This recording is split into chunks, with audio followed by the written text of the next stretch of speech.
How to use wireless power sharing on Samsung Galaxy S24 series to charge other device. Open the app drawer on your device. Tap the setting gear icon. Now scroll down up to battery. Tap on a battery. Again scroll down. Here you can see wireless power sharing option. Tap on it. By default toggle off it. Now toggle on it.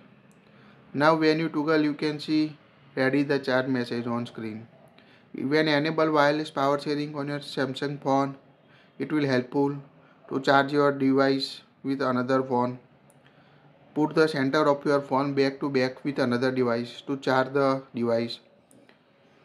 If you have trouble connecting or so charging slow, remove any cover from your device.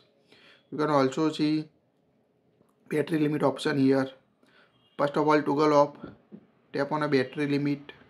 Now set the battery limit you want to set on your device. Here we select 35. Tap on OK. It will automatically stop when your phone reaches the battery percentage you set on your device. So quite useful feature to wireless charge your device with another device. Just toggle on it and now put your phone in the center of back to back with another phone. It works with most of all UI compatible devices. That's it. If you like it, share it.